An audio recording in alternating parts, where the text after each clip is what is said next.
Picture this. Season number 5 is set to begin for the Kansas Jayhawks, and we're doing so with a banger. At home, top 5 matchup within the Big 12 Conference against a team who beat us last year in Florida State. For the first time since week 1 of season 2, Clyde Pool will not be the starting quarterback. Wait, what?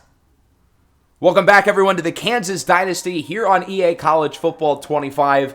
Today, we're going to wrap up the offseason and set the stage for year number 5 of the series. We got through most of the offseason in the last episode, and I say most. There's a reason for that, and you guys will find out later today.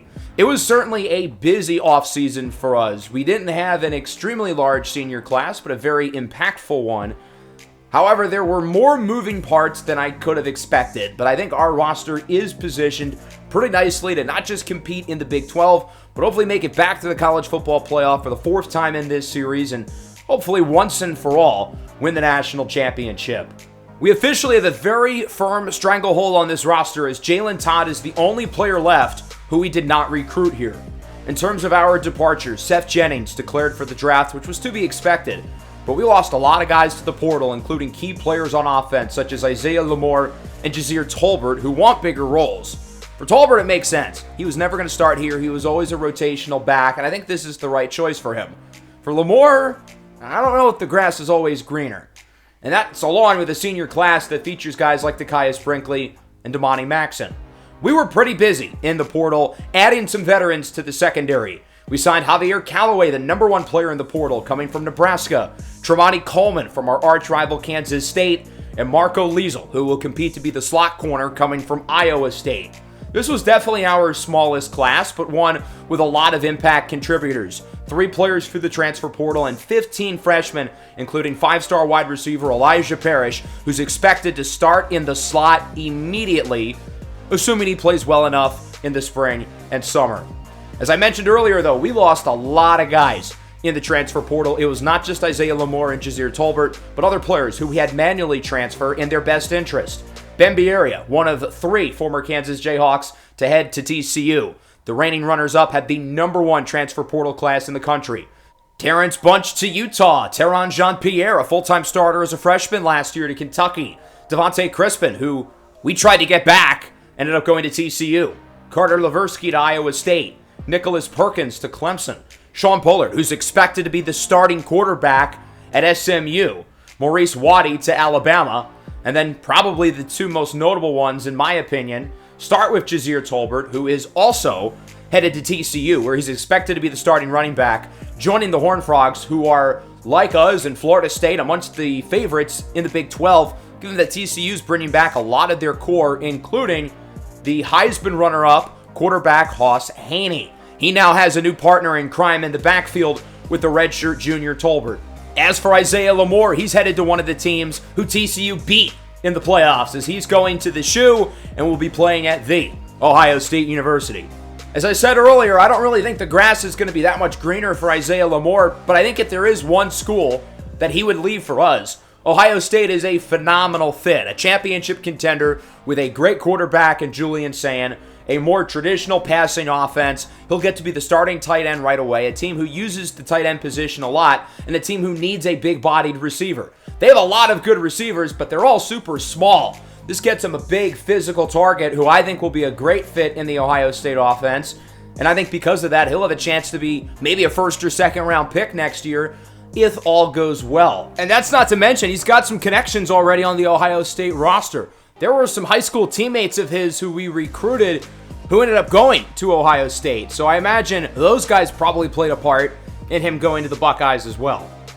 So that left us without a tight end, being that we lost out on Trey'Dez Green, the only tight end ranked higher than him in the portal, as he also went to TCU.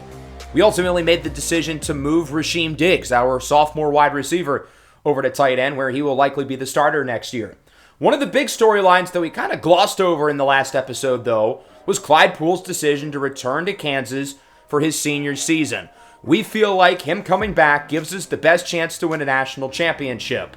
We've got some good young quarterbacks behind him, guys like Kerry Chosen, Carl Willingham, the true freshman, Trey West, who isn't showing up here in the trainings results. But I'm excited about Clyde Pool's senior season. I thought he had his best year of his career as a junior, winning 2 playoff games. This is a guy who obviously has a very unique and different skill set, but we have tailored our offense for him to fit like a glove, and the other moving pieces in terms of the skill position guys and the offensive line have been able to fit with him. Now, as we know, Clyde Pool's ceiling is kind of limited. For the most part, he's been the same player that he was since his freshman season, and that is a good but not great quarterback. As we look at the teams who made the Final Four with us, Sam Onatulu, I think, is going to be the first pick in the draft. Eli Holstein, I think, is going to be the second pick in the draft. And Hoss Haney is probably the favorite to be the first overall pick next year. Clyde Pool is not like any of those guys. He's not some stud NFL prospect. Someone's going to take a chance on him, given that he is so unique. But he obviously has some work to do as a passer, his overall consistency. He's cleaned up some of the turnover issues, 10 fumbles as a freshman to just 5 over the last 2 years. However, something happened late in the game against Alabama. So let's travel here in the fourth quarter. It's a first down. Poole is under pressure, tries to flush out of the pocket, but he gets rocked out of bounds. And on that play, as he's going down, his right elbow hits the ground really hard, and it makes a very awkward motion. He suffered a very bad strain in his UCL. With the adrenaline fully in at the time, he didn't realize it. So he continued to play in the game. His final pass of the game was an underthrown interception caught by the college football playoff MVP, Jalen Mbakwe. Why did he underthrow it? Well, on this play, Clyde Pool fully tore his UCL. That's the muscle in your elbow that often impacts your throwing ability. We see pitchers tear their UCL all the time, leading to Tommy John surgery, keeping them out for 12 to 18 months. Well, Clyde Pool's not going to need Tommy John because he's not a pitcher. He's not going to be out 12 to 18 months. But he will not play here in season number 5. He will be given a medical red shirt, and he will have eligibility after this season to where he can come back to Kansas, he can enter the transfer portal, he can declare for the NFL draft in a weaker quarterback class. He's going to have the same decision that he had last offseason. So then the question lies, who's going to be the starting quarterback instead between Kerry Chosen, Carl Willingham, and Trey West? Let's go back to the offseason when we originally convinced Clyde Pool to stick around. We knew that we were probably going to lose both of Sean Pollard and Kerry Chosen, given that each of them are now redshirt sophomores, and each of them are looking to finally get an opportunity to start. Well, as we know, Sean Pollard did enter the transfer portal. He's going to SMU, but we were able to convince Kerry Chosen to stay. However, I did not exactly tell you guys the reason why he decided to stick around. Well, that's because he is going to be the starting quarterback for year number 5. This does not mean that Kerry Chosen will be the starting quarterback for the entirety of the season, because obviously he's going to have to play well, and we've got 2 very young but very talented players behind him. But there's not going to be necessarily a QB controversy or a QB rotation per se to start the year.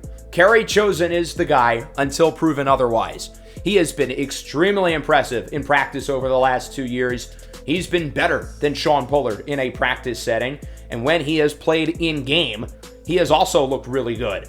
He's more of a traditional quarterback as opposed to Clyde Pool. Now, he can run around, he can scramble, he can improvise, but he can also win from the pocket as well, which is obviously not Clyde Pool's game. Kerry Chosen is more traditional, such as an Eli Holstein or a Sam Onatulu, and he probably is more likely, or at least has higher upside, to get drafted into the NFL. As a redshirt sophomore, Chosen has been waiting for his opportunity to start over the last couple of seasons, and it really didn't look like it was going to be here, given that Clyde Pool was never going to lose his starting job. Well, that is until he tore his UCL in the semifinals of the college football playoff game. Kerry Chosen has continued to impress us ever since he stepped foot on campus, and I think he is ready for the job. The one question is, what is the offense going to look like with an entirely new style of quarterback out there?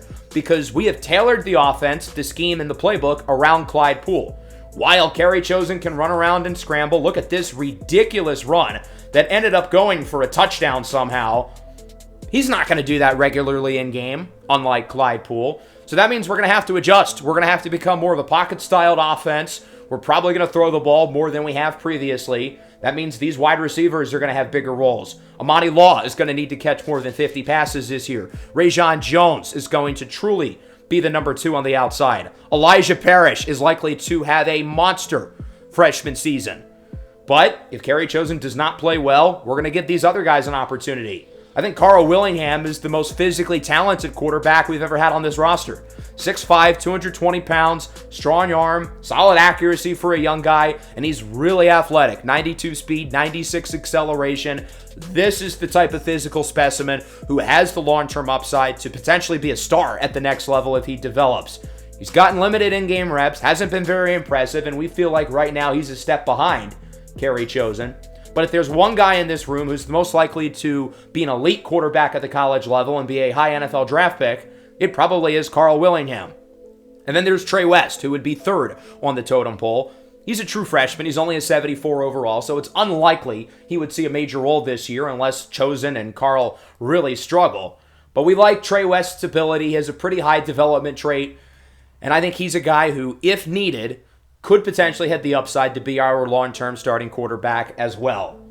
All right, let's now wrap up the rest of the offseason. We will start with encouraging transfers, and luckily, we don't have to because we have 84 players. The max is 85, so we're not getting rid of everybody. This group is here to stay for season number 5, including Clyde Pool, who obviously he would have no reason to enter the transfer portal. He's still going to be in the building. He's going to help the young guys, and obviously he'll have a decision to make next offseason.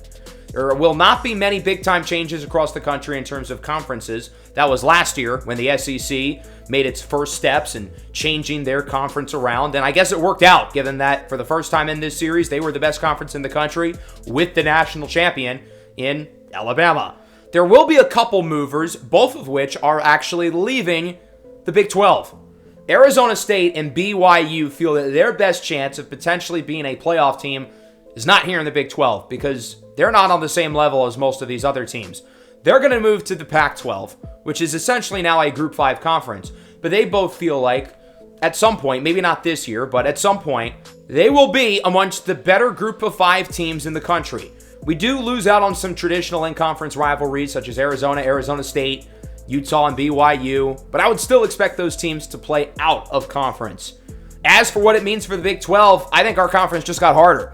Those 2 teams were the worst teams in the conference last year, so that means some of the dead weight at the bottom has been kicked out, and that means there will be less easy games within the conference. Every matchup this year will be a challenge, especially with contenders like Kansas, TCU, and Florida State atop the conference, and we will get to see both of those teams for the earlier portion of the season.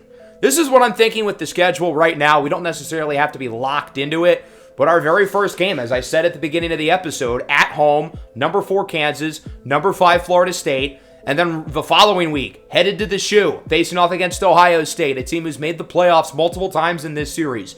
Really good quarterback in Julian Sayin, 4-year starter. And of course, we'll get to see our good friend Isaiah Lamore. He's not the only former Jayhawk on the schedule, as we'll meet Sean Pullard's SMU Mustangs here in Week 4. The first time we will head to SMU since the Season 1 college football playoff, where we beat them in the first round. Versus Colorado, rematch of a great game last year. Final non-conference game at home against Oregon State. Then at Utah, and then the biggest regular season game of the year, at home versus TCU. Ben Bieria, Devontae Crispin, and Jazir Tolbert all return to Lawrence, Kansas, in a matchup that may very well decide implications in the Big 12 championship and thus the college football playoff. After that, at number 20 Baylor, then the Sunflower Showdown. We're headed on the road to Manhattan, Kansas. We have not played in their building since year 1. Versus Utah for senior day, at Arkansas, who beat us last year, and then at UCF. Hopefully we have a game in Week 15 as well in the Big 12 championship. We have not made the conference championship since year number 1. In terms of all the players on the roster currently, they have a career total of 0 combined snaps in the Big 12 championship. And Jalen Todd was the only guy on the team in year 1 who was there in our loss against Utah. Granted, he didn't play at all, so that doesn't really count. He was being redshirted.